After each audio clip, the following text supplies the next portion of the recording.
This is Wretched Radio with Todd Friel. Our concern, theology. This is Wretched Radio. Dr. Neil Shenby, smart guy, chemist, theologian, explaining what these terms that are being used in our current culture actually mean, and then identifying whether or not they are compatible with biblical Christianity and should or should not be welcomed into the church.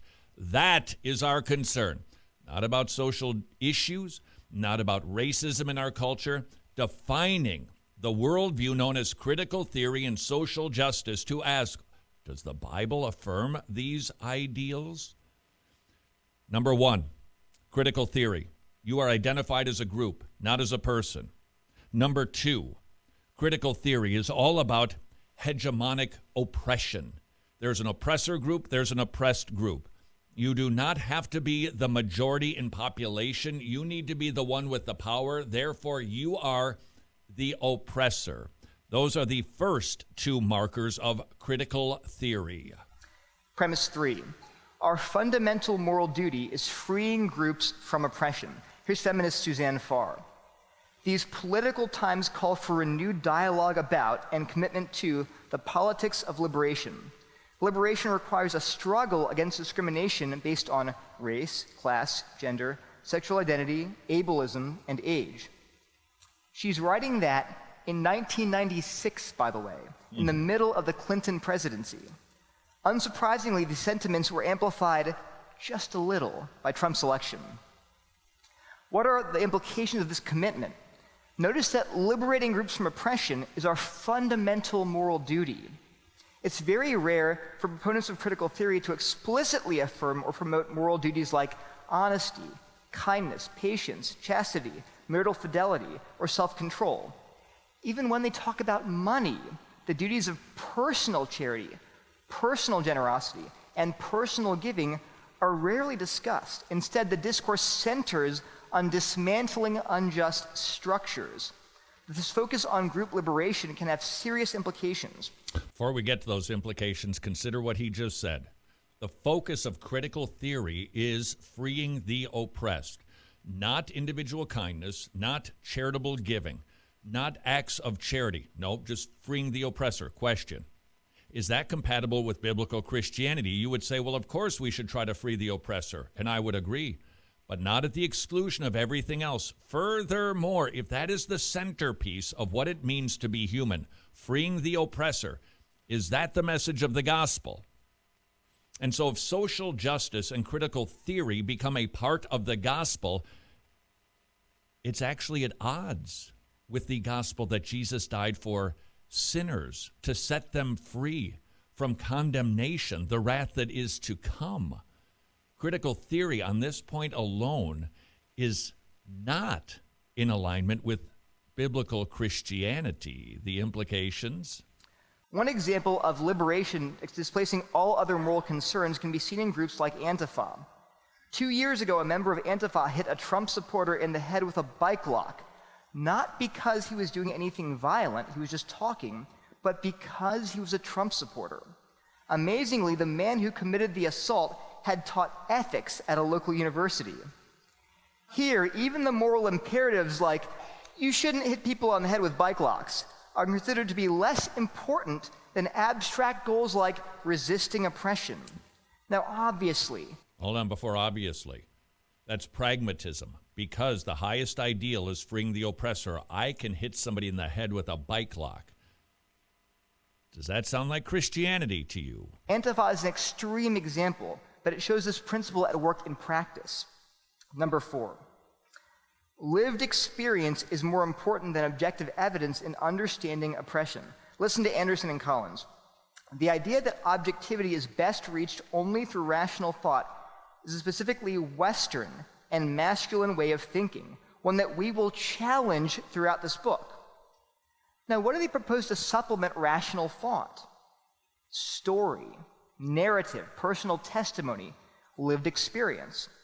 Furthermore, because lived experience outweighs evidence, people from oppressed groups have special insight into truth that is fundamentally inaccessible to people from oppressor groups. If you're not a member of an oppressed group, You're expected to listen and learn from oppressed people. You are not permitted to challenge their claims. Question: how is the Bible written? How are we to learn what is right or wrong? It's through didactic teaching. It's just nothing but God is the author, submit and obey. Critical theory, no. We learn from stories and anecdotes. Question. I'm not questioning anybody's story or anecdote. What I'm questioning is that how the Bible approaches and addresses the subject of learning what is morally correct? We can see this premise at work in the abortion debate. It's common for men who attempt to discuss abortion to be told, no uterus, no opinion. You can even buy T-shirts emblazoned with that slogan. Why?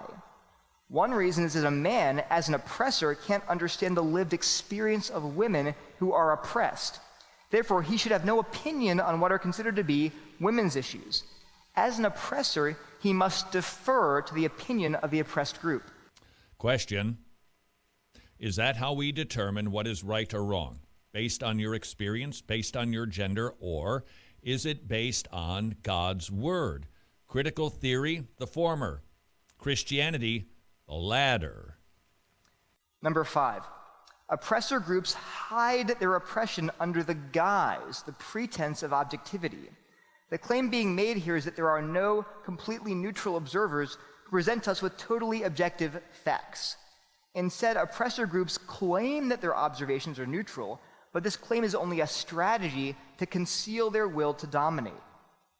Now, one might think this premise would be limited to controversial claims about politics or psychology, but some critical theorists are willing to take this claim to an extreme conclusion. For example, the abstract of a recent paper on feminist glaciology, that's the study of glaciers, argues that science can be gendered, and that feminist glaciology framework generates robust analysis of gender, power, and epistemologies in dynamic social ecological systems, thereby leading to more just and equitable science and human-ice interactions. I know that sounds like a hoax, but it's a legitimate peer-reviewed paper. It's not part of SoCal Squared, if you think that's what it is, written by a sincere author, and it's fully consistent with the view of human knowledge put forward by critical theorists. Number 6. Individuals at the intersection of different oppressed groups experience oppression in a unique way. Here's a quote from the authors of an influential textbook on a critical race theory.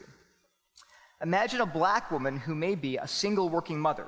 She experiences potentially not only multiple forms of oppression, but ones unique to her and to others like her.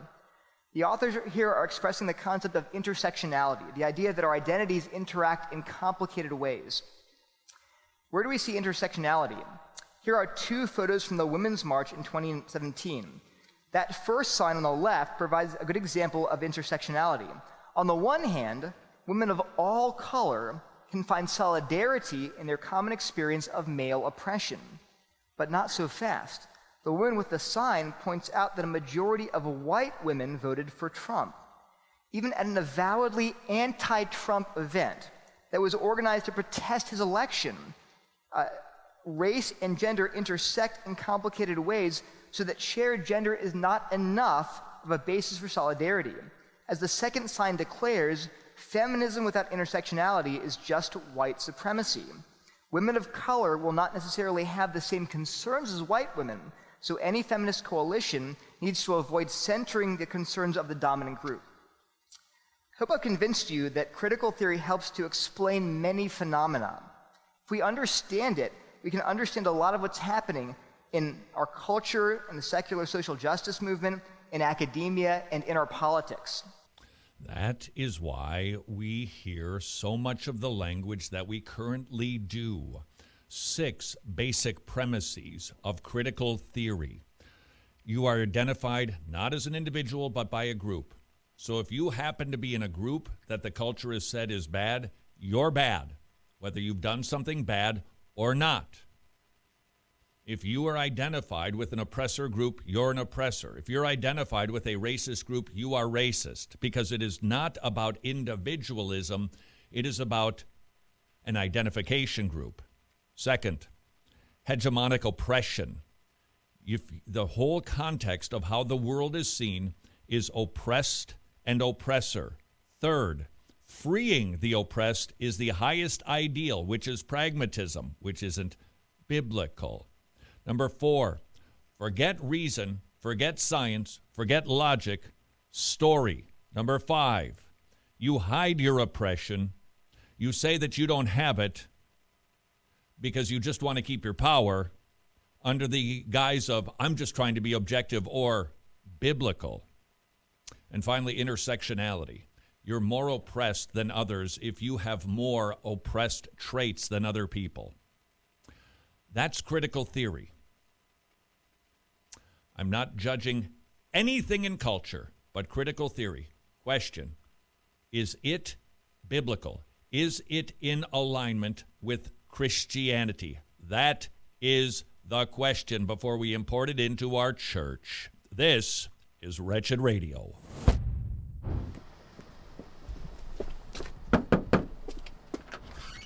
Hey, Todd. sweetie. Take her around the block a few times? Who's a good girl? You're not, because nobody does good. No, not one. Romans 5 says we're born in sin and iniquity, and our hearts are deceitful and wicked. You know that if you'd use the law, which brings about the knowledge of sin.